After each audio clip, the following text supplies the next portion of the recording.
Bom dia, paz e bem. É com alegria que nós estamos mais uma vez aqui com uma live nova e dessa vez vamos estar conversando com o professor Altamir sobre a mulher na Bíblia.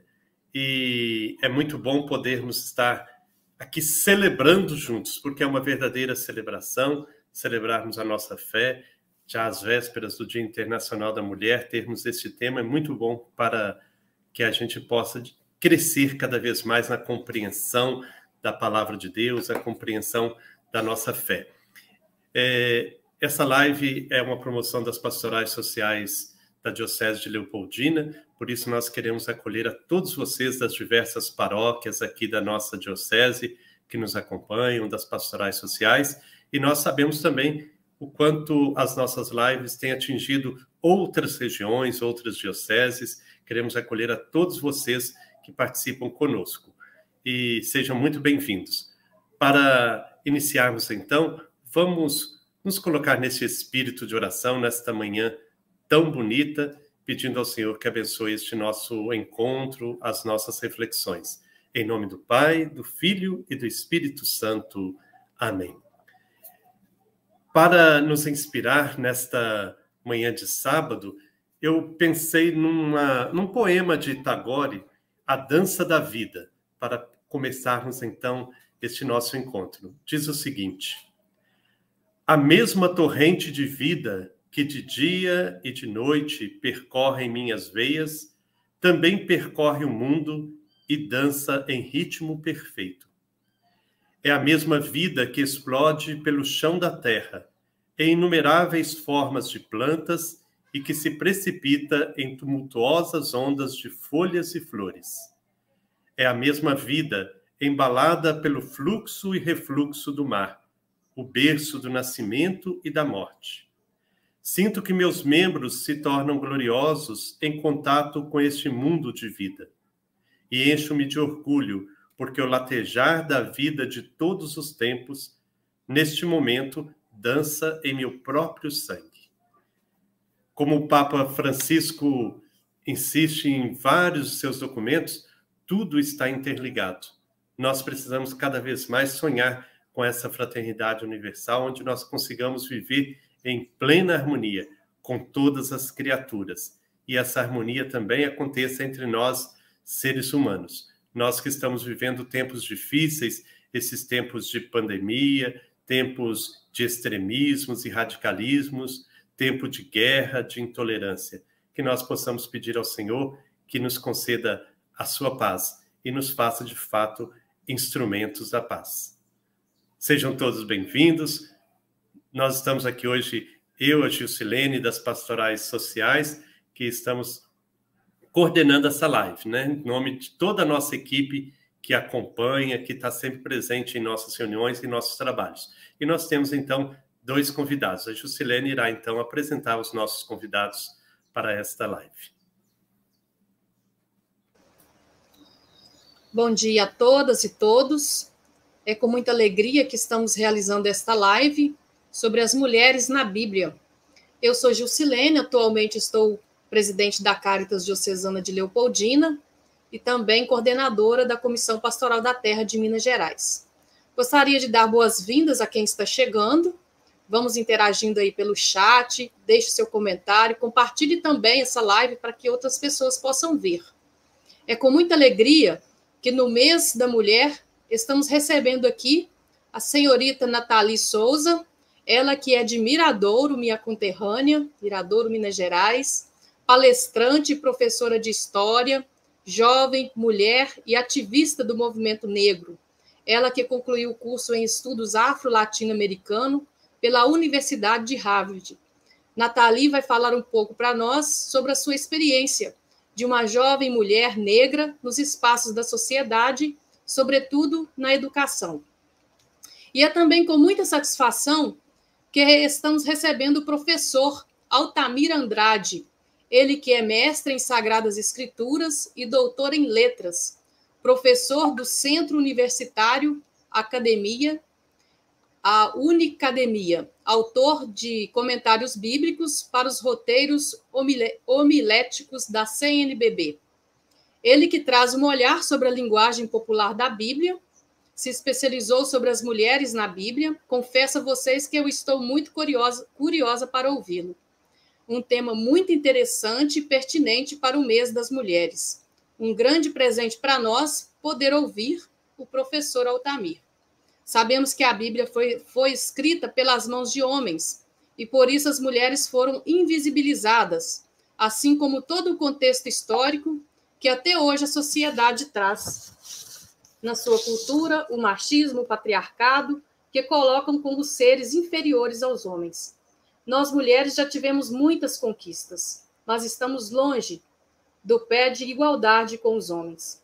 Estamos vivendo num tempo em que a ameaça à vida, a criação de Deus, tem avançado sobre o mundo. Estamos vendo a destruição dos nossos territórios, como o dito desenvolvimento, como o projeto de mineração devastadora. Estamos vivendo em tempos de pandemia e, sobretudo, suas consequências. Estamos vivendo em tempos de guerra e nessas trincheiras estão as mulheres, as geradoras de vida, as que acolhem, as que mais sofrem com essas tragédias de extermínio humanitário na qual estamos vivendo. Então, estamos aqui ansiosos para te ouvir, professor Altamir, fique à vontade. Você tem, em média, de 50 minutos para fazer a sua fala. Fique à vontade. Muito obrigado, bom dia a todos e todas. É uma satisfação muito grande poder apresentar para vocês aqui esse tema, que é um tema realmente muito interessante, um tema bonito, um tema dignificante para a nossa percepção da vida das pessoas, particularmente das mulheres. Quero agradecer, Frei Gilberto, pelo convite. Já vínhamos pensando nesse espaço, nesse momento, desde o ano passado, e então essa oportunidade ocorre. Cumprimento Juscelene, a Nathalie também, minha colega, que vai fazer aqui a sua apresentação, e a todos e todas que estão chegando, deixando aí as mensagens de boas-vindas, muitos amigos, muitas amigas que vão assistir, né, a essa nossa fala e interagir conosco. É sempre muito importante, sobretudo a partir dessa belíssima introdução que o Frei fez e que a Juscelene também fez, a gente poder pensar a figura feminina ao longo dos séculos. Então, quero dizer para vocês, já dando aqui um pequeno spoiler da minha fala, que é surpreendente a presença das mulheres na Sagrada Escritura. Não só a presença, mas a ação dessas mulheres na Sagrada Escritura. Como o nosso tempo é um tempo relativamente curto, para vocês terem uma ideia, isso que eu vou falar aqui foi objeto do meu trabalho de tese doutoral. Eu vou apresentar 8 mulheres. Na minha tese, eu apresentei 7. Costumo brincar, a tese das 7 mulheres. Eu apresentei 7 mulheres na tese, mas aqui hoje eu trouxe mais uma para que a gente pudesse refletir um pouquinho. E eu vou partir, como metodologia, do conceito de hospitalidade. A hospitalidade é um conceito caríssimo tanto para o Oriente quanto para o Ocidente e que anda um pouco esquecido, sobretudo se nós olharmos o cenário de guerra que nós temos vivido, sobretudo se nós olharmos o cenário de muros que temos vividos e também de intolerância, como o Frei falou. A hospitalidade, ela é, ao longo da história, um sinal mais efetivo, mais forte daquilo que é humano, daquilo que é a sensibilidade. Sobretudo nós, cristãos, particularmente católicos, que celebramos a Quaresma, é um tempo oportuno e rico para repensarmos essa característica da hospitalidade. Receber o outro, saber receber o outro, saber colocar o outro dentro da nossa casa, dentro do nosso coração, para assim também podermos ser hospedados no coração do outro. A encarnação de Jesus, no mistério grande da nossa fé, ela talvez seja o maior exemplo de hospitalidade no sentido positivo e também de inhospitalidade no sentido negativo. Se tomarmos São João nos dirá claramente no seu primeiro capítulo: veio para os que eram seus e os seus não receberam. Então, aqui nós podemos ver que a hospitalidade, já de imediato, digo para vocês, ela tem uma característica de 2 faces. ela pode ser positiva, ela pode ser também negativa. Quando você coloca alguém para dentro da sua casa, essa pessoa pode ser para você um inimigo. Ela pode ser para você alguém que coloca em risco a sua vida, a sua família. Infelizmente, nós acompanhamos tantos casos de violência doméstica. E isso pode ilustrar muito bem o que nós estamos dizendo. Dentro da própria casa, há violência entre aqueles que habitam o mesmo teto. Esse é um exemplo claríssimo de inhospitalidade. Nesse sentido, quando nós recebemos alguém na nossa casa, quando nós colocamos alguém para dentro da nossa casa, nós então acolhemos essa pessoa e podemos ser para ela também um sinal errado, um sinal hostil daquilo que é o acolhimento. É por isso que um dos grandes filósofos contemporâneos que refletiu esse tema, Jacques Derrida diz que nós podemos pensar a hospitalidade também como hostilidade, de modo que essas palavras convivem no mesmo significado. Ser hostil, ser hóspede, hospedar, e tantas outras palavras que estão nesse campo de significados, né? Então, acredito que com essa introdução, para vocês entenderem bem o que eu estou propondo. A perspectiva da hospitalidade, ela permeia o conjunto das diversas mulheres que nós vamos apresentar.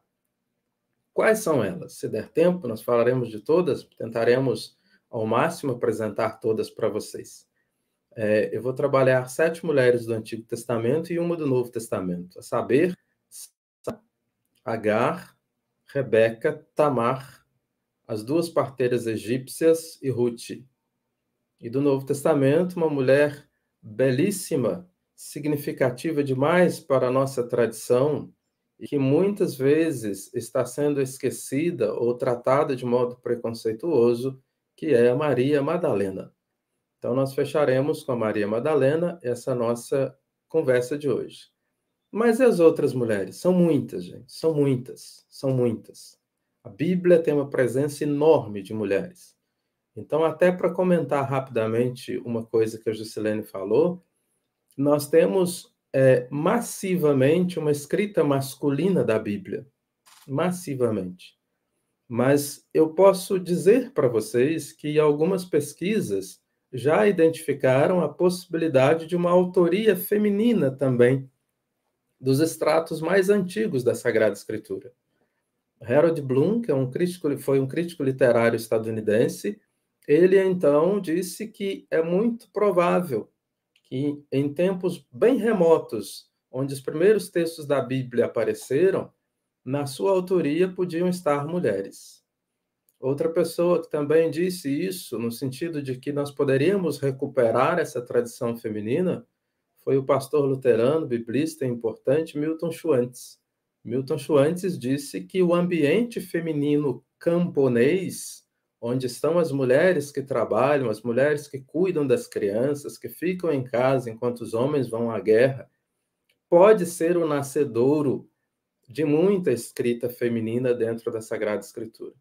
E não é apenas, gente, uma especulação. É provável ver dentro de textos hebraicos antigos, na nossa tradução muitas vezes não é possível, mas dentro dos textos hebraicos antigos é provável identificar elementos que podem justificar isso que nós estamos apresentando. Então, para Milton Schwantz, os textos camponeses, os textos mais simples, os textos poéticos, muitos deles podem ter uma autoria, uma tradição feminina. Nós, às vezes, olhamos para a Bíblia e pensamos apenas no texto final, mas nós nos esquecemos que a Sagrada Escritura nasceu como oralidade, nasceu como histórias contadas. E quem contava essas histórias a seus filhos eram as mães. Se você observar bem o livro do Gênesis, a maioria dos nomes que as crianças recebem foram dados pelas mães. As mães nomeiam, as mães caminham, as mães cuidam. Isso por baixo. Porque se você começar a aprofundar um pouco mais, você verá que mudanças de poder, mudanças de reinos, mudanças de império, descendências foram garantidas não pelos homens, mas pelas mulheres. As descendências na Bíblia foram garantidas pelas mulheres. Se você abrir, por exemplo, o primeiro capítulo de São Mateus, verá que lá tem a presença de 4 mulheres. E essas mulheres são mulheres relevantes para a tradição, para que a gente possa pensar a riqueza desse cenário. Então, vamos lá.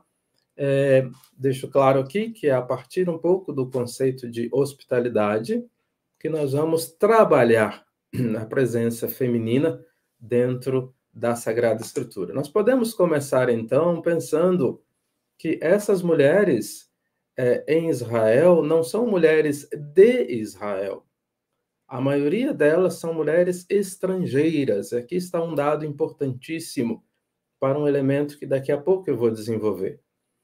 As mulheres estrangeiras são as mulheres que vêm de fora. Por exemplo, Sara. Por exemplo, Rebeca. Por exemplo, Agar. Por exemplo, Tamar.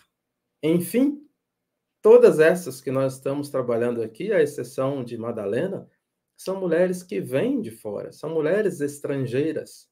Junto com a sua estrangeiridade, nós temos diversos desafios. Um deles é a língua. A gente às vezes não considera isso, mas um deles é a língua. Nós estamos acompanhando a guerra na Ucrânia e vocês observam, por exemplo, que para sabermos o que está acontecendo, muitas vezes acontece uma tradução simultânea quando o repórter está falando. Então, essa questão não é uma questão marginal.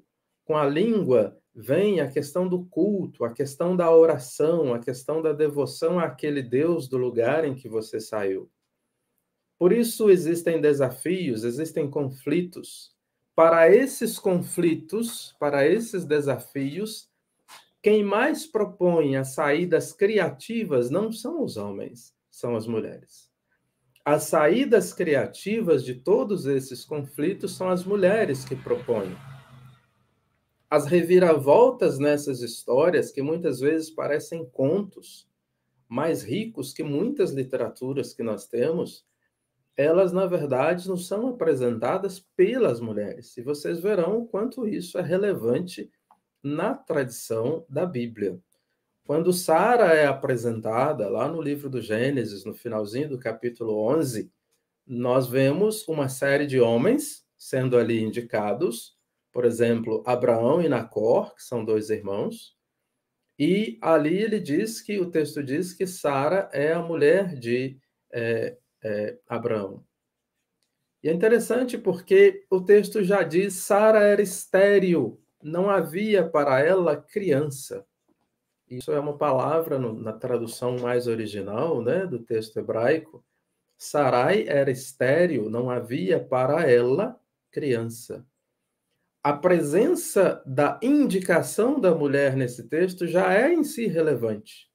Hoje, talvez nós olhamos e dizemos, puxa, talvez não tenha nada a ver, mas tem muito a ver. Porque, como foi dito antes pela Juscelene, os textos são patriarcais. A tônica está nos homens, mas nós esquecemos dos bastidores. O simples fato do texto mencionar a presença da mulher, isso já é, diria eu, um avanço significativo para essa antiga tradição. E nós precisamos levar isso, sim, em consideração. Quero me concentrar numa palavrinha que foi dita nesse texto de Gênesis 11, no finalzinho, depois você pode conferir lá. A palavra estéril. Nós estamos muito acostumados com essa palavra na Bíblia. A palavra estéril na Bíblia, ou esterilidade, ela não foi usada inicialmente para pessoas. Ela não foi usada inicialmente para mulheres. Ela foi usada inicialmente para a terra. A terra não produz, portanto, a terra é estéril. Como a terra é estéril? A terra pode ter sido esterilizada por não ser cuidada. O que está acontecendo hoje, gente, no nosso país, em tantos lugares? Nós estamos acompanhando dia após dia a esterilização das nossas terras. o final das nossas nascentes, a perda do verde, a perda das florestas, consequentemente, a perda da água. As nossas terras estão sofrendo aquilo que é uma ação humana. Portanto, a palavrinha hebraica akar, que significa esterilidade, ela é usada para a terra no sentido de que, se essa terra for cuidada, ela voltará a produzir. Transfiram isso para o horizonte feminino. Transfiram isso para o horizonte da figura da mulher. O que eu quero dizer em última análise? Que a esterilidade não é uma coisa definitiva e definidora da figura feminina. A mulher é estéril, eu arrisco afirmar, talvez porque falte a ela o cuidado, falte a ela a atenção, falte a ela o carinho.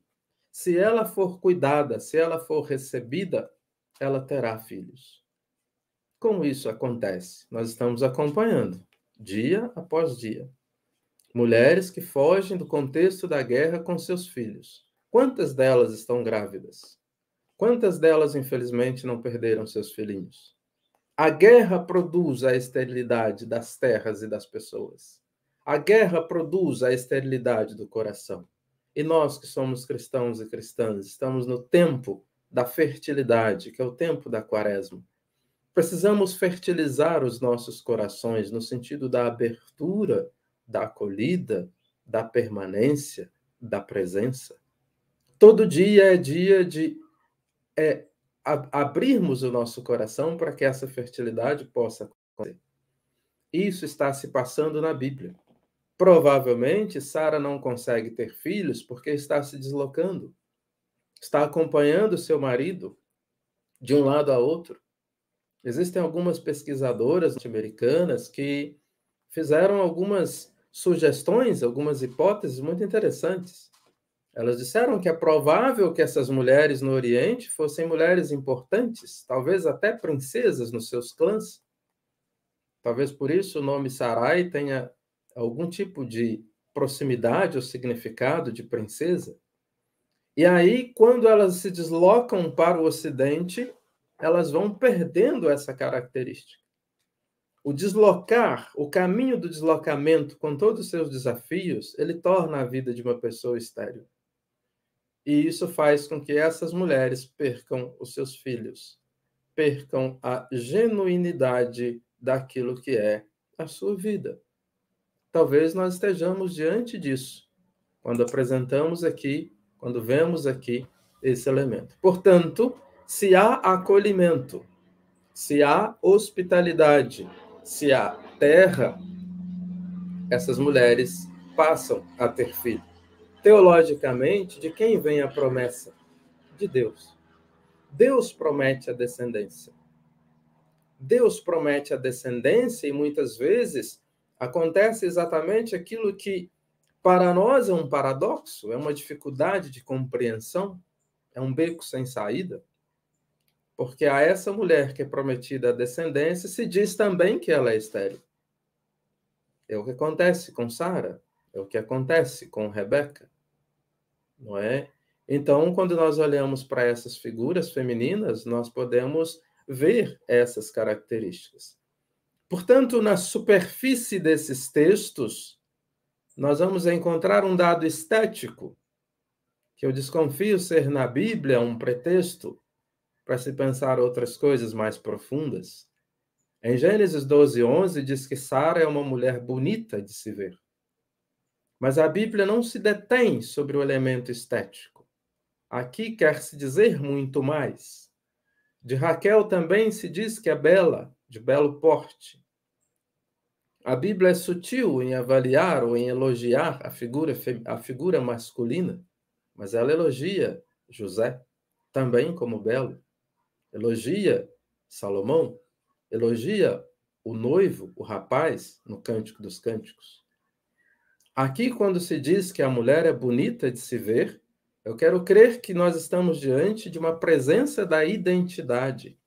Emmanuel Levinas, grande filósofo que esteve entre nós, dizia que a identidade do indivíduo não consiste, não pode ser definida por ser semelhante a si próprio, ou em deixar-se identificar a partir de fora, por um indicador, por um dedo que o aponta, mas em ser ele mesmo, em identificar-se a partir do seu interior.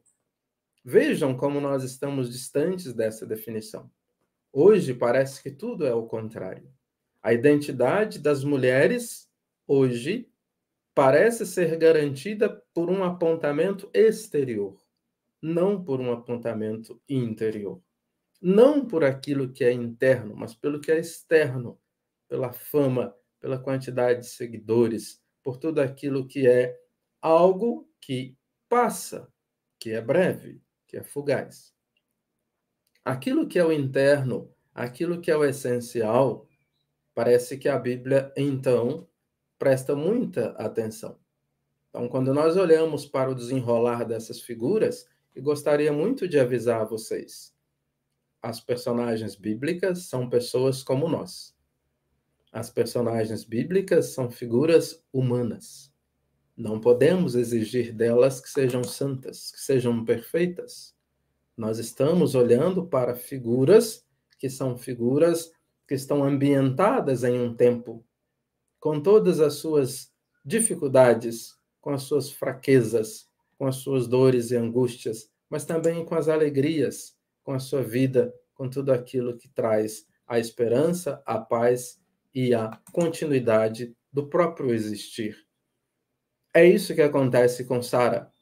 Sara é uma mulher que vem para a terra prometida. Na terra prometida, ela então passa por diversas dificuldades. Ela é, sob certo aspecto, uma moeda de troca. Quando Abraão desce para o Egito e sofre o perigo do faraó ficar com Sara, ele pede a ela, diga, por favor. O texto hebraico tem essa particularidade. Diga, por favor, que você é minha irmã. Ora, gente, a figura mais importante nessa narrativa não é Abraão, é Sara. Sara não disse uma palavra, mas é o seu silêncio. Ela que é posse do marido, que é uma mulher desenraizada, que é uma mulher submissa ao marido e ao sogro, que é estéril, que é sem filhos, é ainda moeda de troca. Por Sara, Abraão é salvo. Por Sara, a descendência é salva e a descendência continua. Sara coloca Abraão e o faraó frente a frente. Eles precisam resolver. Ela é um rosto que está ali e que provoca em dois homens, em duas figuras masculinas, a resolução da sua própria vida. Então, sob certo aspecto, se olharmos do ponto de vista daquilo que é a presença feminina, a Sara é aquela que resolve a situação do patriarca. A Sara é aquela que dá continuidade à descendência, e não Abraão. E não Abraão. Sara, inclusive, tem a coragem de rir quando aquele visitante de Gênesis 18 diz a ela que no próximo ano terá um filho.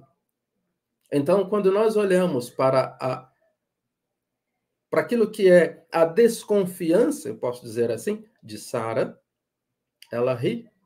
Como assim?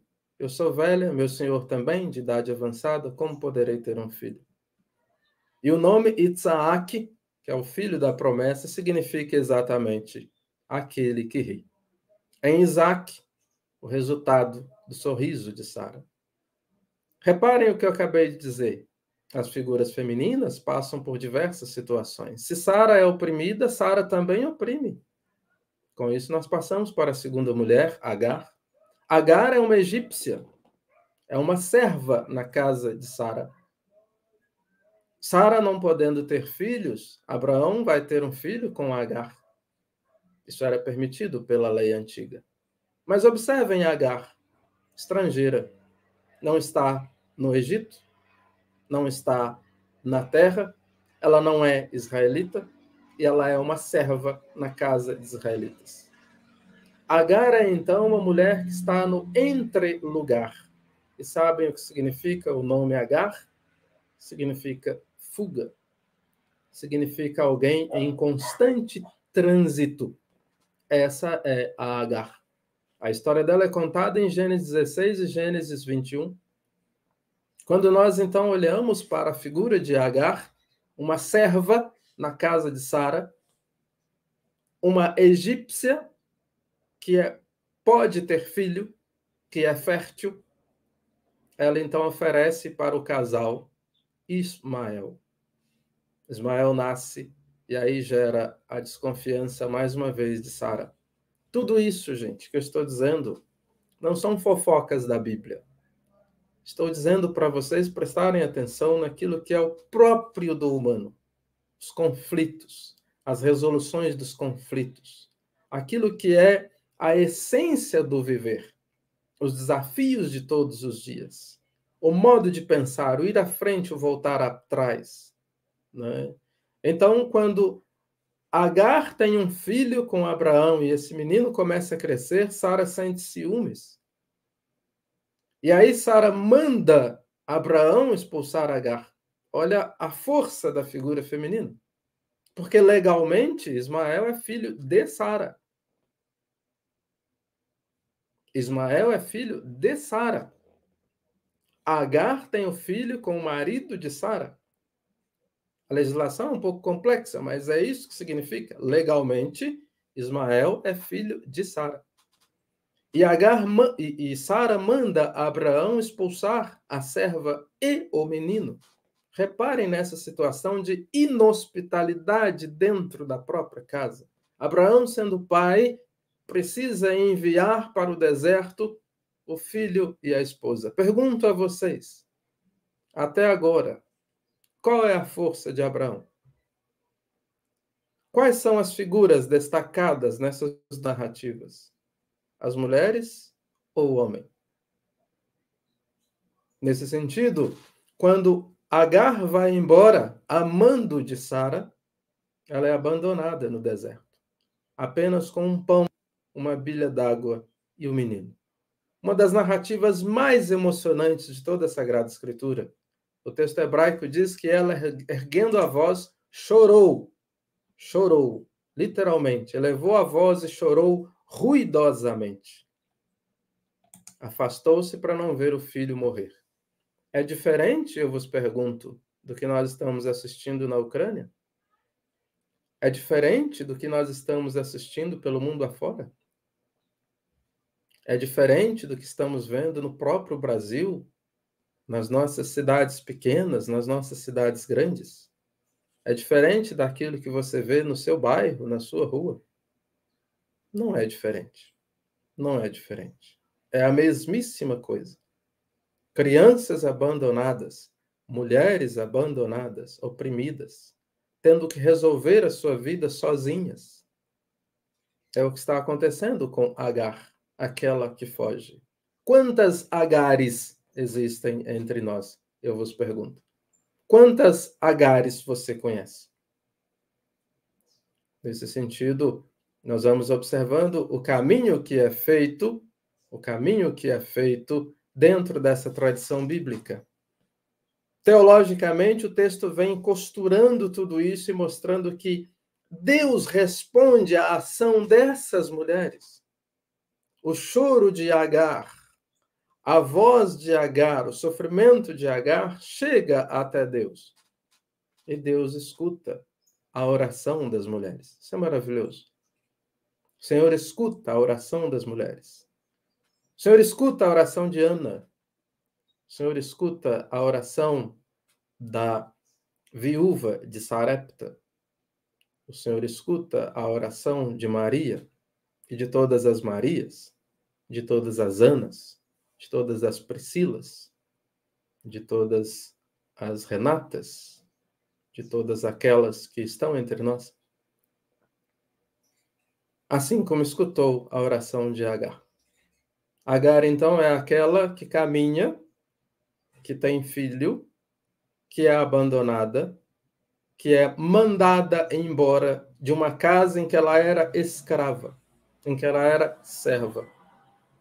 E Deus a protege. Então, gente, acho que é um caminho muito interessante a gente poder perceber isso. Passo para a terceira mulher, que é Rebeca, muito rapidamente. Rebeca é uma das mulheres mais fortes da tradição do Antigo Testamento. Ela vem também de fora, Mas Rebeca é aquela que orienta a tradição de Israel, porque você sabe, por exemplo, que Rebeca é a esposa de Isaac. Isaac é talvez, segundo o próprio Harold Bloom, que eu falei, um dos patriarcas mais zero à esquerda. Permitam-me aqui a brincadeira. Para vocês entenderem melhor o que eu estou dizendo, a palavra, o nome Rebeca significa aquela que enrola. Popularmente, aquela que dá nó em pingo d'água. Só para vocês perceberem a força dessa mulher. Já no casamento dela, ela mesma quem toma as rédeas. O texto diz que quando ela chegou para casar com Isaac, Isaac esperava de fora da tenda, Isaac nem foi buscar a noiva. Abraão mandou um servo para ir buscar a noiva. Só para vocês verem, então, como Isaac era tranquilo, para dizer aqui por baixo. É um servo que vai buscar a noiva. E quando ela chega, Isaac está lá tristonho, esperando. E o texto diz que Rebeca levantou os olhos e viu Isaac. Quando ainda estava longe da tenda, chegando. Aí o texto diz assim, Isaac levantou os olhos e viu os camelos. Não Rebeca, ele viu os camelos. Talvez uma ironia do texto para mostrar que esse que é um patriarca será submetido à prova de uma das mulheres mais fortes do Antigo Testamento. Resultado, nascem Esaú e Jacó. Quem é o primeiro? Esaú. Quem é o segundo? É Jacó. Quem se tornará o patriarca? Jacó. A partir dos arranjos de quem? Rebeca. Tirem as suas conclusões. Assim como Abraão, de certa maneira, é enrolado por Sara, é submetido aos desejos de Sara, nós vemos Isaac submetido ao poder de Rebeca.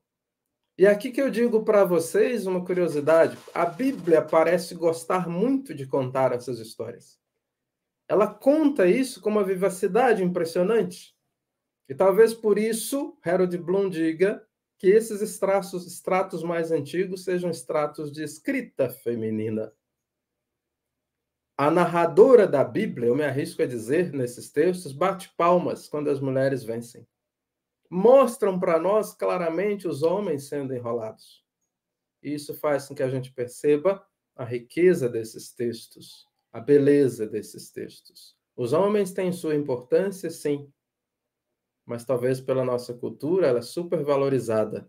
Por isso nós esquecemos da presença do feminino. Essas mulheres precisam ser reconsideradas. O seu lugar precisa ser resgatado para que a nossa percepção seja completa. Falamos de Sara, Agar e Rebeca, quero falar de Tamar, uma mulher maravilhosa. Dediquei um capítulo da minha tese a ela. Das 7, foi pela qual mais me apaixonei. Tamar, em Gênesis 38, uma mulher que é tirada da sua casa para casar com os filhos de Judá. Judá tem 3 filhos, ela é uma cananeia, ela nem é uma israelita. Ela é também uma estrangeira. Judá, então, tem 3 filhos, busca Tamar para ser esposa de um deles, o mais velho, Rer. Então, quando ela chega na tenda de Judá, ela casa-se com Rer. Em algum momento, Rer morre. Não temos as razões, a Bíblia diz rapidamente. E aqui, vejam, há um elemento constante nessas narrativas em que muitos dos homens morrem, sem uma razão aparente. E aí isso gera um desafio forte demais para essa mulher que está na narrativa. Vamos perceber Tamar. Dever de casa hoje, você lê Gênesis 38, antes de dormir. Então, Tamar é trazida da casa do pai para a casa do sogro. Muito semelhante àquilo que acontece com Sara. Sai de uma tenda para ir para outra tenda. Quando Tamar chega na casa de Judá, ela então é dada como esposa ao Rer. O Rer morre, ela fica viúva, sem filho ainda. Viúva, sem filho ainda. Qual que é a tradição? O outro filho deve assumir a esposa do irmão, a chamada lei do levirato. Levirato, ou levir, em latim, significa cunhado. A lei do levirato é exatamente isso. O filho seguinte, o irmão seguinte, acolhe a esposa do falecido. E o Onã é o segundo, ele acolhe a Tamar em partes. Porque, na verdade, se ele tem relações sexuais com ela e ela tem um filho, o filho deve levar o nome do irmão anterior. E o Onã não quer isso. E o Onã, então, quando tem relações com ela, evita engravidá-la. E aí o texto diz que Deus não gostou disso e Onã morreu. Tamar está viúva pela segunda vez na casa do sogro. O Judá fica preocupado com isso, como se ela estivesse matando seus filhos, e diz para ela: volta para a casa do teu pai. Dupla humilhação. Ela volta para a casa do pai sem filho, sem marido, de luto, tendo sido viúva 2 vezes. Promessa de Judá. Selá, que é o filho mais novo, quando crescer, eu te dou por esposo. Promessa vazia. O texto mostra como as promessas dos homens são vazias. O texto mostra como a hospitalidade masculina é falha. E você pode fazer um elenco disso, desde o faraó até o Herodes. E você vai verificar a relevância desse elemento. Sendo assim, Tamar volta para a casa do pai. E aqui o nosso texto começa a sua reviravolta. Repare que, assim como Sara, Tamar até agora não disse uma única palavra. Tamar não fala absolutamente nada. Ela volta em silêncio para a tenda do pai. Imaginem como Tamar chegará na sua casa, que não é mais a sua casa, ela já é uma estranha na tenda do pai. Será motivo de zombaria. Talvez será tratada como uma serva na própria casa do pai. Não é isso que o filho pródigo queria, vocês lembram? Os servos na casa do meu pai têm mais coisas do que eu aqui. Vou voltar e dizer: pai, pequei contra o céu e contra ti. Tamar volta nessas situações, só que ela não encontra um pai misericordioso. Ela volta para uma família onde será motivo de zombaria, porque é viúva, porque não tem filhos e porque voltou para casa. Nesse sentido, gente, nós vamos observar o seguinte: Selá cresceu, ela viu, e não foi dado a ela como esposa. Judá não cumpriu a promessa. Só que um belo dia, Judá foi para uma festa de tosquia das ovelhas. E a Bíblia, a narradora da Bíblia, vocês já estão concordando comigo, diz assim: por sorte, ele tinha que passar perto da casa de Tamar. Seria por sorte mesmo? Ou seria o interesse da narradora nessa história? Então, você vai observar isso lá na sua Bíblia. Por sorte, Judá tinha que passar perto da casa de Tamar. Tamar tira suas roupas de viúva, tira suas roupas de luto, se posta na beira da estrada, com um véu na cabeça. Quando Judá passa, ele vê aquela mulher, julga que ela é uma prostituta e diz para ela: posso ir com você? A palavra ir com você, você já entendeu do que se trata. E aí Tamar fala pela primeira vez na história: que me darás para ir comigo? E o Judá diz: eu te dou um cabrito do meu rebanho. Ela olha em torno e diz: não vejo o cabrito. O Judá diz: quando eu chegar em casa eu te mando. Ela fala desse jeito: não, eu preciso de uma garantia. O Judá fica numa situação difícil, porque ele quer ir com ela. E ele diz: então, eu vou te dar o meu cinto, o meu cajado e o meu anel. Eu costumo brincar com isso. É como se ele desse a ela o cartão de crédito, a chave do carro e talvez um talão de cheque, alguma coisa assim. E aí, o que acontece? Ele vai com ela. E Tamar engravida e volta para casa. E Judá vai para a tosquia das ovelhas. Isso é importante, guardem essa festa para a qual Judá vai. Passam-se os meses Alguém vai ajudar e diz a ele: aquela mulher que era a esposa dos teus filhos se prostituiu porque apareceu grávida. E Judá diz: tirem ela da casa dela e queimai-a na praça pública. E aí, no dia em que a sentença é cumprida, a Tamar diz: esperem, esperem. Eu pergunto a vocês, de quem é esse cinto? De quem é esse cajado? E de quem é esse anel? E Judá, então, tem que reconhecer que são dele.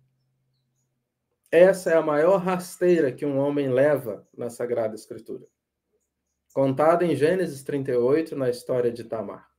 É por isso que eu digo, Judá foi tosquiar as ovelhas e voltou tosquiado. E a conclusão dele: ela é mais justa do que eu. Ela é mais justa do que eu. As mulheres estão no campo da justiça. Os homens estão no campo da promessa vazia. E o livro do Gênesis, o livro do Êxodo, eles insistem muito nesse ponto. Prestem atenção, porque eles insistem muito nesse ponto. Nesse sentido, a história de Tamar é uma reviravolta belíssima, e ela será uma das antepassadas de Davi, que aparecerá na genealogia de Jesus, no capítulo 1 de São Mateus. Passamos então para as duas próximas, as duas parteiras egípcias. As duas parteiras egípcias são conhecidas nossas porque protegeram o povo novo. São mães que protegem os filhos daquilo que é a ferocidade e a injustiça do faraó. O faraó manda matar os meninos e confia esse trabalho a duas parteiras. E tem uma autora que eu pesquisei que ela disse assim: se o faraó fosse inteligente, teria mandado matar as meninas e não os meninos. As parteiras, então, têm um subterfúgio de dizer que as mulheres hebreias são mais fortes do que as nossas. Olha o que a Bíblia está dizendo para você e para mim nessa frase do capítulo 2 do Êxodo. As mulheres hebreias são mais fortes do que as nossas. Quando a gente chega, as crianças já nasceram. É uma releitura, talvez, daquilo que nós vimos em Agar, porque em Agar as mulheres egípcias são mais fortes que as hebreias. Agar é egípcia, é mais forte que Sara. A Bíblia vai mostrando para nós, gente, sem medo, as idas e vindas do ser humano. Não se trata de contradição, mas se trata de mostrar como o ser humano é, o modo como ele age, o modo como ele pensa. As duas parteiras egípcias têm nome, Sifrá e Fuá. Elas são estrangeiras para os hebreus. Qual o interesse delas em proteger essas crianças? É o interesse do coração. Elas têm o coração fértil. Elas não são estéreis para aquilo que é a sensibilidade humana. Elas praticam a verdadeira hospitalidade, elas acolhem as crianças.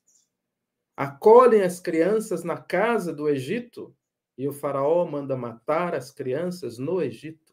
Eis o grande exemplo de hospitalidade e hostilidade. Vocês viram, então, como o movimento daquilo que é a riqueza e a beleza, aquilo que é a força do feminino, pode mudar uma tradição. Isso aconteceu com Agar, isso aconteceu com Rebeca, aconteceu com Tamar, está acontecendo com as parteiras egípcias. Todas essas mudanças, todas as saídas criativas das quais eu falei, foram organizadas pelas mulheres. Os homens só organizam aquilo que é a morte, a perseguição, a guerra, o bombardeio. Não se importam com as crianças, não se importam com as mulheres. Pergunto a vocês, é assim mesmo a Bíblia machista, patriarcalista? Ou nós talvez precisamos abandonar um pouquinho esses preconceitos e investigar melhor a Sagrada Escritura. Podermos ver um mundo novo que se abre a partir das narrativas, a partir daquilo que é a riqueza que o texto nos propõe. Passemos a Ruth, uma mulher importantíssima da nossa tradição. O livro de Ruth é uma novela, 4 capítulos que você lê rapidamente. O texto já começa com uma ironia. No primeiro capítulo se diz assim: no tempo em que os juízes julgavam, houve uma fome em Israel. Interessante. A fome acontece quando os juízes julgam. Significa, por outro lado, dizer que eles não estão julgando bem. Significa, talvez, dizer que aquela administração não é a melhor. E onde acontece essa fome? Em Belém. Ora, Belém significa a casa do pão. Há uma fome na casa do pão. Convido você que está aqui hoje, nessa manhã de sábado, nos vendo, nos ouvindo, a desconfiar muitas vezes do texto bíblico que você está lendo. Desconfiar no bom sentido. Desconfie pensando assim: esse texto parece ter mais coisa a me dizer do que eu estou vendo. Esse é o primeiro caminho para um aprofundamento melhor. Porque os textos são irônicos. Eles são carregados de ironia. Há uma fome na casa do pão. E aquela mulher, Noomi, o seu marido, seus filhos, precisam sair dali e ir para uma outra cidade, para uma outra aldeia chamada Moabe. Só que em Moabe não é um lugar de ir, é um lugar de voltar, como se diz. Sabem a história de Moabe? Quando Sodoma e Gomorra foram destruídas, Ló e suas filhas saíram de lá. E quando eles chegaram na montanha, as filhas de Ló acharam que só havia ele de homem no mundo. Embebedaram o pai. Uma noite, uma ficou com o pai, a outra noite, a outra ficou. Não estamos aqui tratando das filhas de Ló. Seria mais um capítulo da nossa novela feminina aqui. Mas um desses filhos, 2 filhos nasceram dessa união incestuosa, Amon e Moabe. A palavra Moabe em hebraico significa aquilo que provém do pai. Entenda bem, provém do pai. O filho que vem do próprio pai, Moabe. Portanto, os moabitas, para os hebreus, eram um povo filho do incesto. Para lá ninguém vai. É justamente para Moabe que Noomi vai. Vai Noomi, o marido dela, e os 2 filhos. Os filhos de Noomi se chamam Mahlon e Quilion. Significa fraqueza e doença. Já percebeu a força da narrativa? Quando chega Noomi, o pai e os 2 filhos, em Moabe, o texto bíblico é muito sucinto, é muito breve. Diz que o pai morreu e ela ficou com os 2 filhos. Esses 2 meninos se casam com 2 mulheres da terra. Uma se chama Ruth, a outra se chama Orfa. Ora, Ruth significa a amiga. Você já entendeu a narrativa? Orfa significa nuca. Daqui a pouco vou explicar. Elas se casam, ficam ali um tempo e os 2 rapazes morrem. Era de se esperar. Um era fraqueza, o outro era doença. Então, agora nós temos Noomi viúva, Ruth viúva e Orfa viúva. 3 mulheres que dão a força para o livro de Ruth. Nesse momento, Noomi decide voltar para Belém. E Ruth diz: voltaremos contigo. Elas se dão muito bem. Ao contrário do que se diz, nora e sogra, elas se dão muito bem. A Noomi diz para elas: minhas filhas, por acaso terei eu ainda filhos no ventre para dar a vocês como maridos? Voltem para casa das suas mães. Olha que interessante, gente. Tamar tem que voltar à casa do pai. A Noomi é uma mulher, manda Ruth voltar para a casa da mãe. A mãe é acolhida A mãe é sensibilidade, a mãe é vida. Mas a Ruth responde dizendo: não, nós vamos contigo. Onde fores, irei. Teu Deus será meu Deus, e onde morreres, ali serei enterrada. É talvez a mais bonita profissão de fé de toda a Sagrada Escritura. Profissão de fé entre duas mulheres, entre duas viúvas, entre duas estrangeiras, que não falam a mesma língua. Órfã resolve voltar, por isso o nome dela é Nuca. Ela dá as costas para Naomi e para Ruth, não no sentido negativo, ela faz uma opção, ela volta para a casa da mãe, mas Ruth vem com a Naomi. E é nesse ponto, quero compartilhar com vocês uma impressão minha, pode ser preconceituosa, que eu fico um pouco antipático a Naomi. Porque quando Naomi chega de novo em Belém, as mulheres da cidade dizem: olha, Naomi voltou, e se alegram. E a Naomi diz: não me chameis Naomi, mas me chameis Mará. Ora, Naomi significa doçura e Mará significa amargor. Porque eu voltei de mãos vazias. Não, gente, Naomi não voltou de mãos vazias, ela voltou com Ruth. Ela voltou com Ruth. Ruth vem com ela. E Ruth cuida de Naomi. Naomi tem interesse em que Ruth se case. E é Naomi que vai, de certa maneira, fazer as artimanhas para que Ruth se encontre com Boaz. O interesse forte de Naomi, quase um interesse de sobrevivência, parece muito com aquele de Abraão. Naomi é uma figura que, na minha opinião, está muito próxima do Abraão quando troca Sara, quando diz que Sara é irmã. Naomi é para mim, isso para mim. Eu sei que eu estou falando aqui para muita gente, posso ser contestado, mas eu afirmo, isso é para mim. É uma figura com características masculinas dentro da narrativa de Ruth. Ela pensa como os homens da Sagrada Escritura. Ela empurra Ruth, muitas vezes com interesses próprios.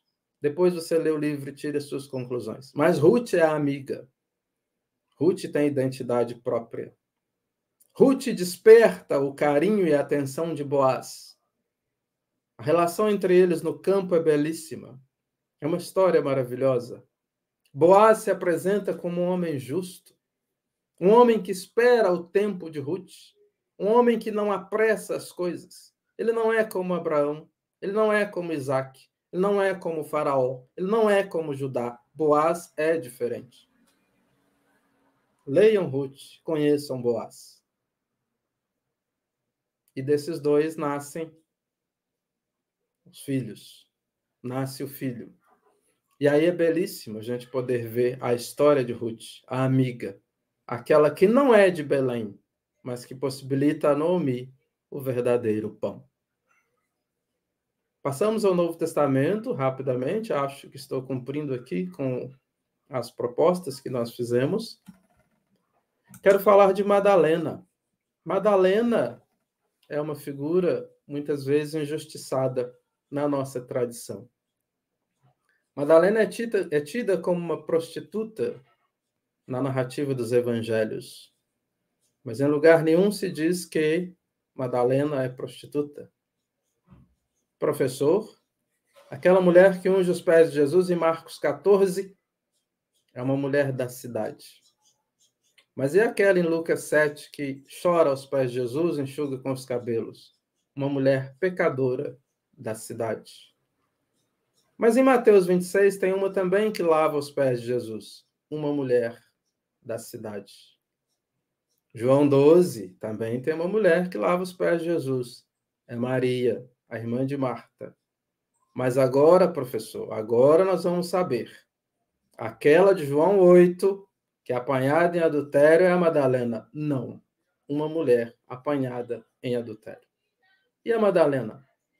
Nós nos esquecemos dos principais lugares em que a Madalena está. ela está presente em todos os relatos da ressurreição. Ela tem aparições privilegiadas do próprio Senhor. Madalena está entre os discípulos. Quem confere identidade a Madalena é o próprio Senhor.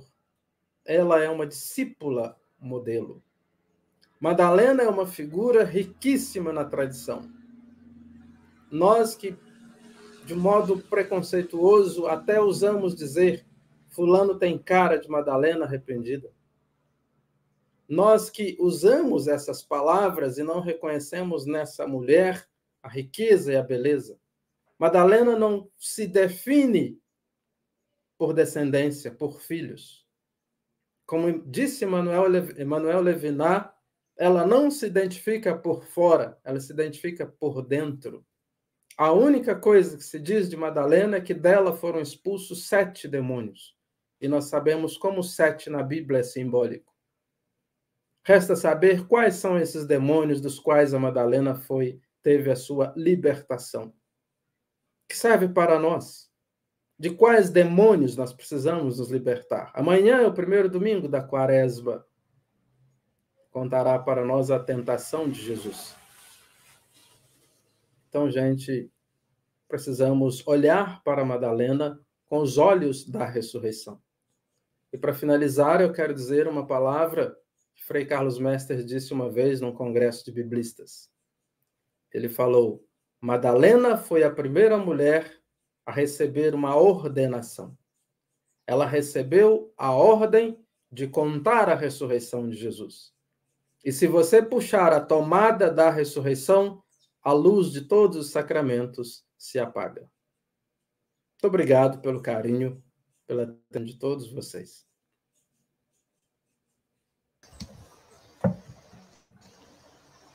Obrigada, professor Altamir. Foi brilhante, né, na sua exposição. A gente fica viajando nessas histórias, né? Precisamos ter mais tempo para a gente estudar sobre essas histórias das mulheres na Bíblia. Vou passar agora a palavra para a Nathalie, fazer sua fala. Nathalie, fique à vontade. Você tem mais ou menos uns 20 minutos. Bom dia a todos que nos acompanham. Primeiro, parabenizar o professor Altair. Eu confesso que eu fiquei muito reflexiva na fala dele, por esse novo olhar que ele faz a gente ter, né? E como é importante que a gente descolonize os nossos olhares, né? Essa ideia de limpar a mente, ter outros pensamentos ao olhar a Bíblia, as Escrituras Sagradas, né? Principalmente quando se trata de mulher. A gente sabe que o pensamento que mais se espalhou durante muito tempo é a subordinação da mulher e só pegar Eva, né, como exemplo na ideia do pecado. Então, essa ideia de tentar trazer um novo olhar é muito importante, né? E como isso vem sendo mudado hoje, né, ainda bem, a gente já vê que as mulheres já conseguiram muitos direitos, né, mas que ainda se envolvem na luta. E como isso na igreja é muito influenciado. A fala do professor Altair, eu fui pensando num trabalho que a gente fez, né? Sou formada em História, em como a oralidade, né, que o professor falou, ela é muito importante, principalmente para a gente que tem, né, mora nessas cidades menores e que tem a igreja como um principal, assim. Na maioria desses trabalhos que a gente faz, que a gente fala de história oral, a gente sabe que o papel da mulher ele é fundamental dentro da igreja, principalmente nas construções e quando vai se organizando a cidade, né? A mulher é aquela que está sempre na igreja, que participa das festividades, que organiza, e muitas vezes não era esse olhar que a gente tinha, né? Bom, trazendo um pouquinho também para a área da educação, pela qual eu formei, né? Me vem também a questão da campanha da fraternidade, né? Fraternidade e educação. Qual é o olhar e qual é a educação que a gente quer passar para frente, né? Essa ideia da gente tentar transmitir e passar para frente uma educação e um pensamento transformador. Então, pegar um pouquinho do que o professor falou e começar a descolonizar e pensar realmente, né, de que forma a gente lê e a gente interpreta muitas das histórias. A gente tem grandes personalidades na nossa história, né, na história das mulheres, que muitas vezes não é contada. Muito pelo contrário, ela é ocultada por essas histórias únicas, por essas narrativas únicas de uma sociedade patriarcal. Então, a gente, né, até meados do século XX, a mulher que vivia subordinada, hoje ela acaba ganhando seu espaço. Mas a gente sabe que ainda tem muito a ser lutado, né? Muito ainda a conquistar, né? Nesses passados que não passam. Né? Nessa ideia de, apesar de ser uma história transformadora, ainda tem muito a se conquistar. E quando eu falo na área da educação, eu falo de desenvolver um pensamento crítico, da gente começar a olhar, né, o que a gente passa para frente, de que forma a gente interpreta tal pensamento, tal fala, né? Eu confesso que eu fiquei muito reflexiva, e trazendo agora para a questão que a Gil tinha comentado, né, de ser mulher negra, na nossa sociedade a gente tem essa questão da hierarquia, né? Então a gente, enquanto pessoas, né, sociais, que tem, né, envolvida com a sociedade, a gente tem que estar a todo momento tentando romper esses silêncios, né? Essa subalternação e hierarquia que foi imposta ao longo da história, né? A gente sabe que o feminicídio ele vem avançando muito. E quando a gente fala da mulher negra, a gente não só tem a questão de gênero, mas a gente também trabalha com as questões de raça e de classe.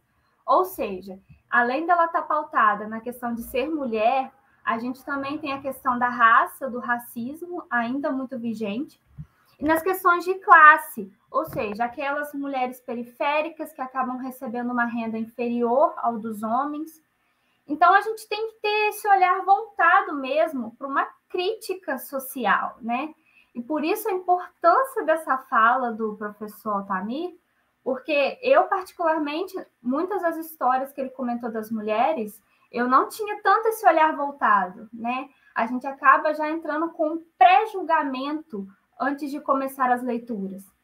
Então, a importância da gente, né, praticar na ação mesmo uma prática de liberdade, tentar desenvolver um pensamento crítico. Eu, como professora, a todo momento eu tento trazer isso, né, com os meus alunos, essa ideia de pegar um tema e tentar transformar, trazer aquilo para os tempos atuais. A gente está chegando agora no Dia Internacional, né, da Mulher, e a gente está pensando quais são essas representações. Por que a gente só fala da mulher em março?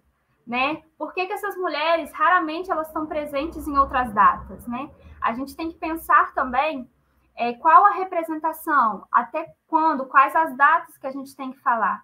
Não é só falar das mulheres no mês de março, mas também mostrar, evidenciar essas histórias, essas personalidades. São nossos ancestrais, são os nossos descendentes, né? Então, trazer essa nova perspectiva, e eu acho que a campanha da fraternidade ela vem muito pautada nisso, né? De tentar recuperar essas histórias por um novo olhar, né? Muitas das coisas que a gente vivencia hoje é fruto desse passado limitado que a gente viveu e tem como história.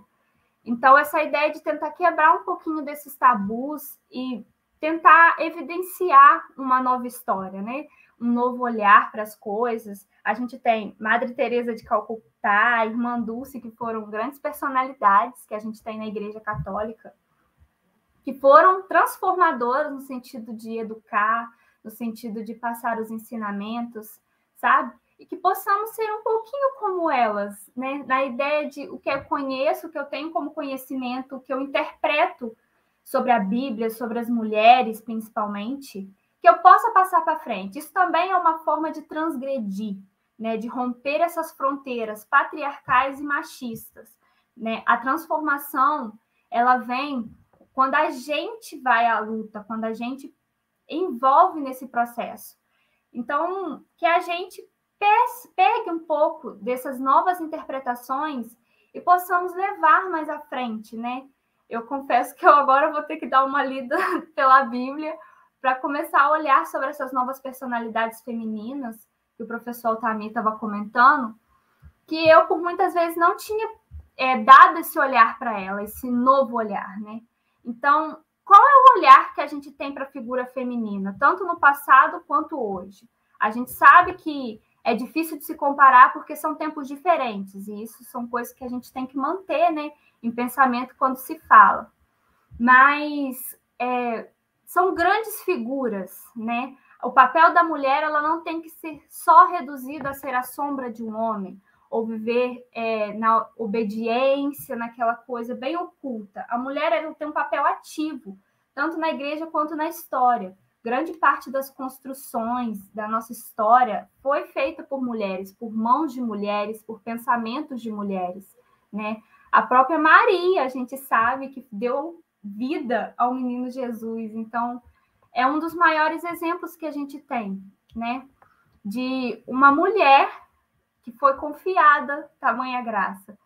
Então, que a gente possa, né, começar a interpretar sobre o papel da mulher, né, sobre essas construções. Aqui em Miradouro, onde eu e a Gil mora, a gente sabe que muitas das mulheres são envolvidas ativamente na história e construção do município, mas a gente também sabe que são muitas histórias que não são contadas. A gente sabe que, por muitas vezes, as mulheres foram sendo ocultadas.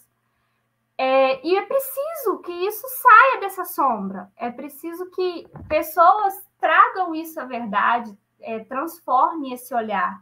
É um olhar ainda muito patriarcal e não é fácil, né? A gente sabe que não é. Mas é preciso que a gente tente, que a gente se envolva na luta. E esse papel, que a gente lute contra esse papel de que a mulher só foi feita para ficar dentro de casa, né? A mulher, ela está ativamente no processo histórico de construção da sociedade, no processo de construção das cidades, da nossa história, né? Então, é aquela reflexão que fica, qual a história que queremos contar, né? O que a gente quer passar para frente? Qual é o ensinamento que eu tiro para poder passar para os próximos, para os meus filhos? Né? Não só essa história reduzida a uma história única, uma verdade cheia de estereótipos, mas um verdadeiro ensinamento com amor, sabedoria e pensamento crítico, né? Eu acho que vivendo esse período de guerras, de conflitos, a gente vem percebendo o quanto o mundo precisa de mudança, né? Não adianta a gente viver numa história muito reduzida, porque essa falta de conhecimento, essa educação ainda muito única, acaba levando a muitos fatos, como a guerra da Ucrânia e todo esse processo da ciência ser questionada por causa dessa falta, né, da educação transformadora, de um pensamento crítico e social, né? Então, é a gente pensar um pouquinho a nossa volta, né? Pegar esse tema da campanha da fraternidade e pensar um pouquinho, né, sobre o que eu posso mexer na educação. Educação não só aquela dentro de sala de aula, mas aí, o ato de educar, o ato da gente estar ativamente nesse processo de pensamento crítico, a mudança que eu faço, que eu começo dentro da minha casa, com as pessoas que eu convivo, também é um ato revolucionário. Então, que a gente possa romper essas fronteiras patriarcais, machistas, e pensar, né, pegar esse Dia da Mulher, pegar essas reflexões feitas pelo professor Altamir, e pensar em como essa mudança é necessária e por onde eu devo começá-la, né? Pela leitura, e da leitura eu passar a minha interpretação para outras pessoas, e essas reflexões, elas vão sendo encaminhadas para uma mudança social que é necessária. Infelizmente, o feminicídio, ele é uma realidade, e infelizmente ele tem avançado muito, e a gente sabe disso. Então, é preciso que a gente descolonize e a gente resista, né? Se envolva na luta. Não guardar para a gente só o conhecimento, aquilo que a gente sabe, mas a gente também pegar nossas interpretações, aquilo que a gente entende, que a gente conhece, e levar e passar isso à frente, né? Essa ideia de um movimento em conjunto. Essa transformação, ela é dada nessa quebra desse, como eu falei, dos passados que não passam. É preciso que a gente tente deixar esse passado patriarcal para trás, né? Por que a mulher tem que ser reduzida à sombra do homem? Ou por que ela não está nas histórias? Sabe? Começar a questionar, começar a entender o papel da mulher, começar a romper esse silêncio, né? O que a Djamila Ribeiro fala do lugar de fala, né? É dar voz, deixar essas mulheres, essas pessoas falarem, para romper com essa hierarquia que foi instituída. A minha fala é bem curtinha, mas era só isso, é uma reflexão para que a gente possa entender o nosso papel na sociedade, que a gente possa dar essa oportunidade de essas novas histórias, né? Que esse processo de educar e esse processo de transformar também seja uma realidade nossa, que a gente também esteja ativamente envolvida nesse processo. E é isso, eu não vou prolongar muito. Eu agradeço muito a oportunidade e bom dia a todos. Obrigada, Nathalie. Foi excelente a sua participação aqui, que traz nesse contexto, né, mais atual, e essa reflexão, né, sobre as mulheres na Bíblia. Isso é muito importante para nós, né? A gente precisa estudar mais, pegar esses textos, né, como motivação aí do professor, e aprofundar mais sobre as mulheres na Bíblia, trazer para o nosso contexto atual, porque a gente percebe que tem tudo a ver, né? Somos pessoas humanas, né? Foram pessoas que vivenciaram naquele tempo, que contaram suas histórias, e hoje nós estamos contando as nossas histórias, né? Então é muito importante. Fui lendo aqui alguns comentários do pessoal que participou. A gente atingiu aqui mais de 100 pessoas assistindo a nossa live nesse momento. A gente sabe que depois muito mais pessoas vão poder assistir, porque ela ficará gravada, né, pelo YouTube da Diocese de Leopoldina. A gente também pode estar compartilhando com mais pessoas, para que mais pessoas possam ter acesso a essa brilhante formação, né, e busca do conhecimento. Então, a irmã Tomelina, ela traz aqui para nós uma pergunta: o paradoxo da vida, Sara e Agar, está no modo de interpretação da fertilidade que fazemos hoje? O Wilson traz o seguinte, sobre a mulher da Cananeia, que se encontra com Jesus e o questiona sobre as migalhas de pão que caem das mesas. O que o senhor diz para nós? É uma pergunta para o professor Altamir. Jaci Gomes faz um convite para participar dos atos do Dia Internacional da Mulher em todo o Brasil, e ele coloca aqui em Belo Horizonte a partir das 16h30, na Praça da Liberdade. O Wilson Alencar faz a seguinte pergunta: o que seria da nossa vida e da Bíblia sem a história dessas lindas mulheres tortas por linhas curvas? E outro comentário dele: quantas descobertas nas entrelinhas do texto. Não, aliás, esse aqui é o Wagner Antunes que traz. Quantas descobertas nas entrelinhas do texto. E o que é fantástico vislumbrar dessa face feminista dos textos bíblicos tão encobertas pela tradição. Então, são alguns dos comentários, né, que o pessoal está participando. Tem pessoas de vários lugares, de vários estados do Brasil. Então, gostaria de agradecer aí a participação de todos.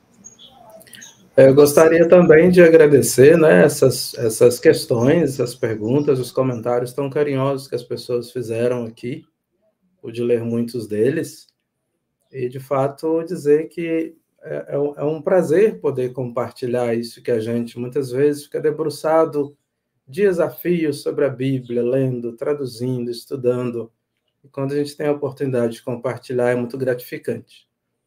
Então, assim, como essa observação primeira sobre o paradoxo da vida de Sara e Agar, de fato é isso,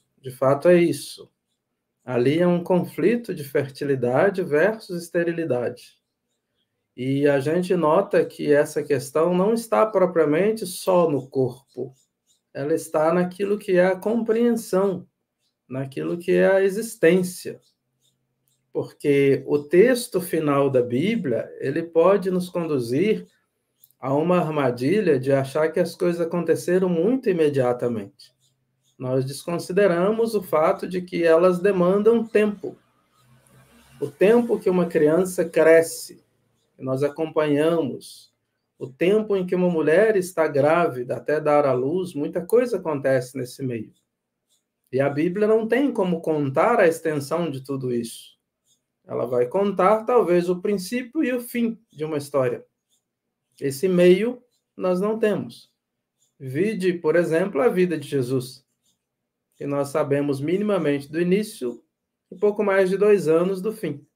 Não temos a maior parte da vida de Jesus. As narrativas, por serem narrativas instrucionais, muitas vezes, elas se concentram naquilo que é o mais interessante. Então, esse paradoxo que foi dito, né, a interpretação da fertilidade que fazemos hoje, podemos aplicar, sim.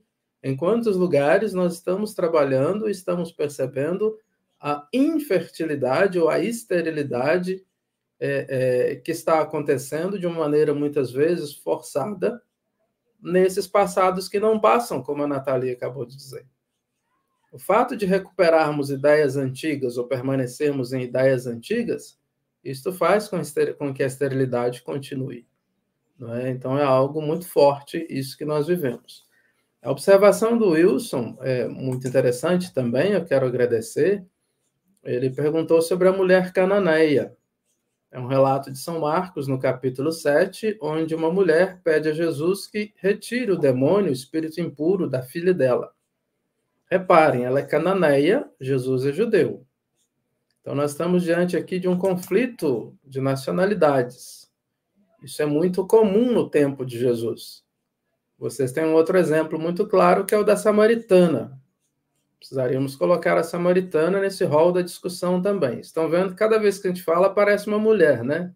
Então, assim, são muitas as mulheres ao longo da narrativa. Nós ficaríamos aqui o dia inteiro e eu teria o maior prazer de comentar todas elas, o que fosse possível, mas não dá.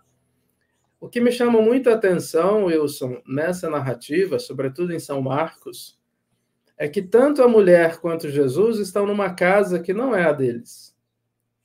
A mulher escuta falar sobre Jesus. Aqui tem um dado importante, que é o do ouvir, né?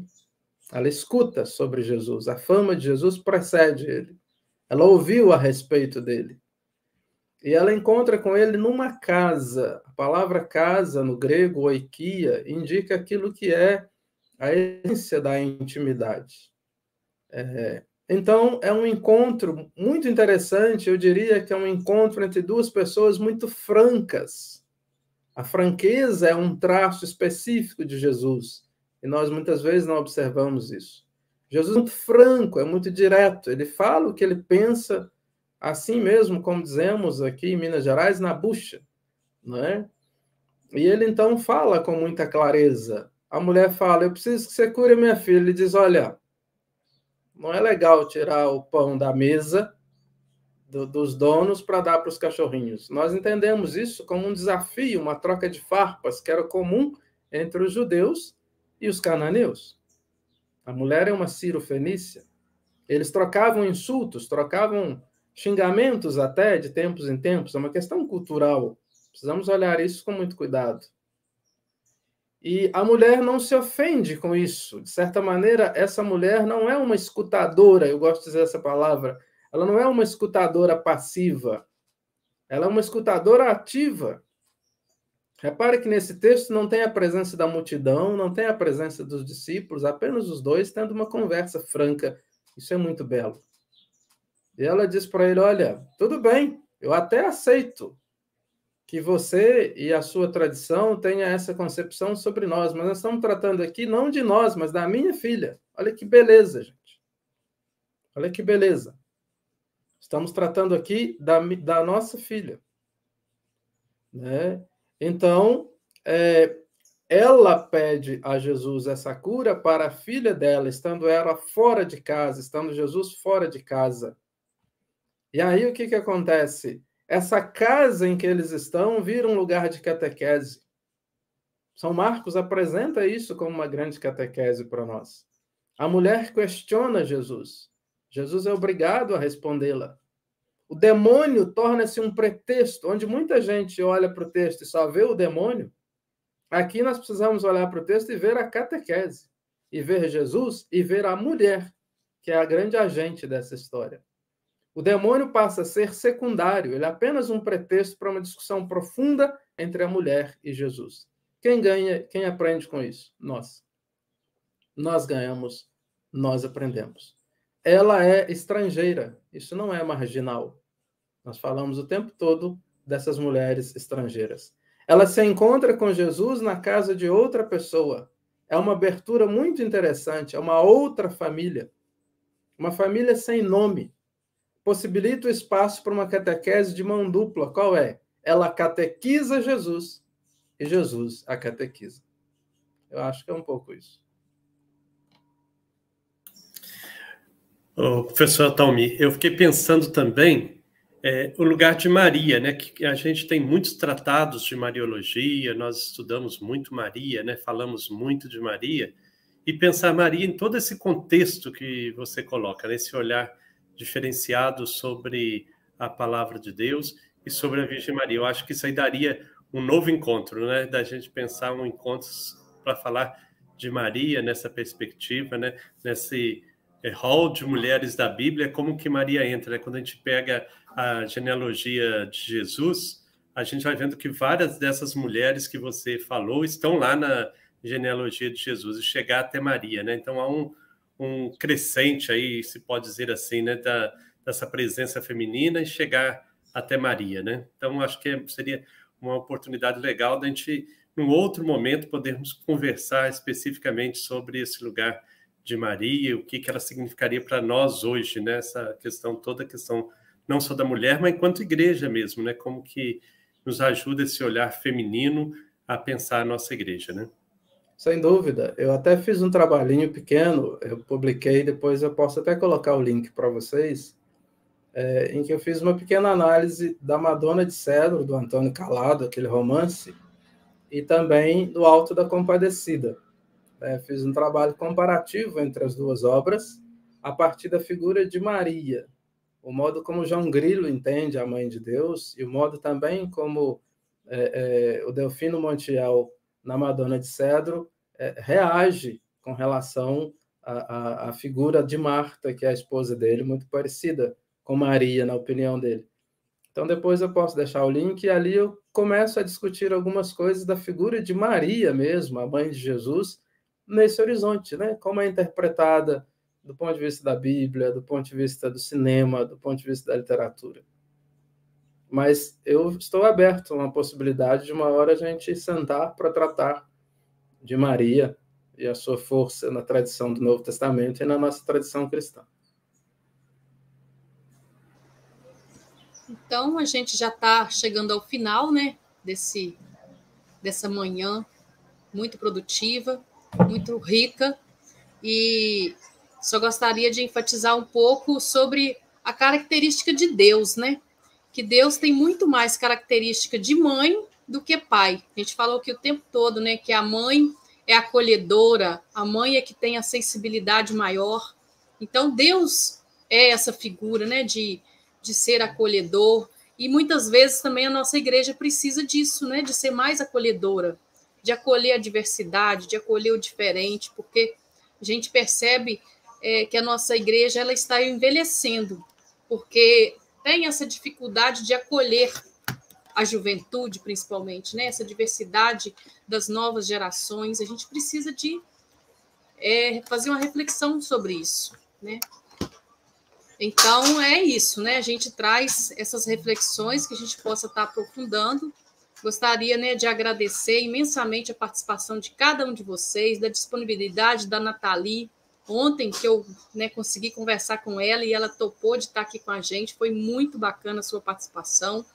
E acredito que nós vamos fazer muito mais lives, né, Frei Gilberto, com a Nathalie, ela que é professora de História e estudante aí dessa questão, né, da cultura negra, né, da gente estar desconstruindo esse preconceito, desse patriarcado, desse machismo, do espaço da mulher na sociedade. Então, acredito que ela tem muito a contribuir conosco. Acho que nós estamos fazendo uma aquisição aí para o nosso time, né, de formadores, vai ser muito bacana. E agradecer também ao professor Altamir. Oi, pode falar, Frei. Até apareceu já aí nos comentários, né, convite para a Thalie, né, que o Wagner faz, né, convite para assessorar, e nós queremos convidá-la mais, né, para fazer parte aí da nossa equipe das pastorais sociais aqui na Diocese, uma vez que você está em Miradouro, né, participar conosco aqui das pastorais sociais.